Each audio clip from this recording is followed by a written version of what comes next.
ஒரு கடற்கரையோரமாக ஒரு பெரிய கல் இருக்குது.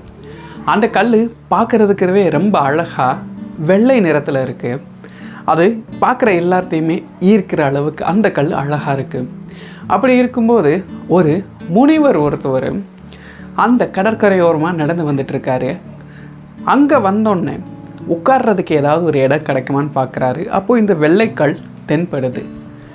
சரின்னு சொல்லிட்டு அதில் உட்காரலாம், இலை பாறலாம் அப்படின்னு சொல்லிட்டு அந்த வெள்ளைக்கல்லில் போய் உட்கார்றாரு. அந்த வெள்ளைக்கல்லில் கொஞ்சமாக பாசம் பிடிச்சாப்புல வழுக்கிற மாதிரி இருக்குது.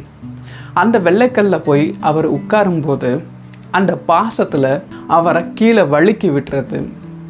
அவர் கீழே விழுந்துடுறாரு. உடனே அங்கேருந்த ஒரு சேவல் அவரை பார்த்து சிரிக்க ஆரம்பிக்குது. சிரிச்சோடனே அங்கே இருக்கிற அந்த வெள்ளைக்கல்லுமேவும் சிரிக்குது. இந்த முனிவருக்கு பயங்கர கோபம் வந்துருச்சு. இது என்ன நம்மளை பார்த்து சிரிக்கிறாங்க அப்படின்னு சொல்லிட்டு உடனே அந்த முனிவர் எந்திரிச்சு இந்த வெள்ளைக்கல்லுக்கு சாபம் கொடுக்குறாரு. இங்கே இருக்கிற எந்த கோழி எந்த சேவல் கத்துனாலுமேவும் நீ உருண்டுக்கிட்டே இருப்ப 1 மணி நேரத்துக்காவது.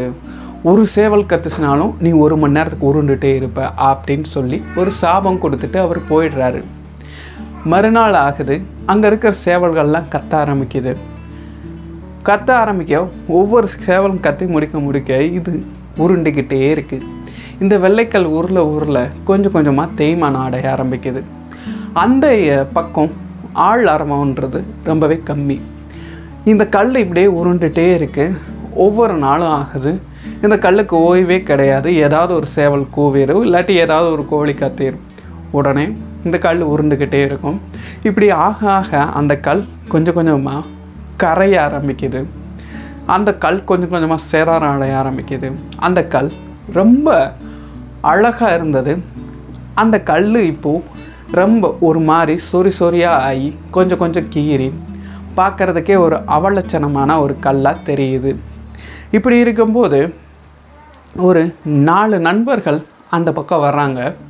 வரும்போது அங்கே இருக்கிற வெள்ளைக்கல் ஒரு கோழி கத்தணுன்னே உருள ஆரம்பிக்குது. இதை பார்த்து இவங்க ரொம்ப ஆச்சரியப்படுறாங்க. இது என்ன இப்படி பண்ணுது அப்படின்னு சொல்லிட்டு அந்த உருண்டு முடிக்கவும் இந்த வெள்ளைக்கல் கிட்ட போகிறாங்க. போய் பார்க்குறாங்க அந்த வெள்ளைக்கல் பேசுது. நண்பர்களே, எனக்கு இந்த மாதிரி ஒரு முனிவர் இந்த மாதிரி பண்ணிட்டாரு. இப்போது ஒவ்வொரு நாளும் அதுக்காக நான் அவஸ்தைப்படுறேன். நான் மிகப்பெரிய கல்லாக இருந்தேன், இப்போது உறைஞ்சி ரொம்பவே சிறுசாயிட்டேன். என்னை எப்படியாவது உங்களால் காப்பாற்ற முடியுமா அப்படின்னு நீங்கள் கேட்குறாங்க. அதுக்கு அந்த 4 நண்பர்கள் யோசித்து ஒரு முனிவர் இந்த மாதிரி சாபம் கொடுத்துட்டாருன்னா அவர்கிட்ட தான் போய் விமோச்சனம் கேட்கணும். அப்போது நம்ம என்ன பண்ணுறதுன்னு சொல்லி 4 பேருமே டிஸ்கஸ் பண்ணுறாங்க.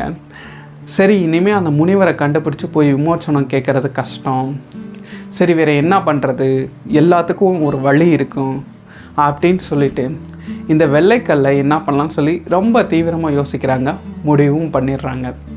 அந்த வெள்ளைக்கல்லை தூக்கி 4 பேர் சேர்ந்து ஒரு போட்டில் போடுறாங்க. போட்டில் போட்டு அந்த கடலில் அந்த வெள்ளைக்கல்லை கூட்டுட்டு போய் அந்த கடலில் கொஞ்சம் தள்ளி கொஞ்சம் நடுக்கடலுக்கு கொஞ்சம் முன்னாடி அந்த கல்லை அந்த கடலுக்குள்ளே போட்டு விட்டுறாங்க.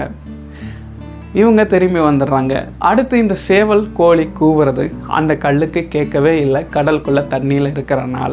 அப்போ இருந்து அந்த வெள்ளைக்கல் ரொம்பவே நிம்மதியாக ஒரு கடலுக்குள்ளே ஒரு அழகான வாழ்க்கையாக வாழ ஆரம்பிக்குது. இந்த கதையிலேருந்து ஒரு விஷயம் நம்ம தெரிஞ்சுக்க முடியும்.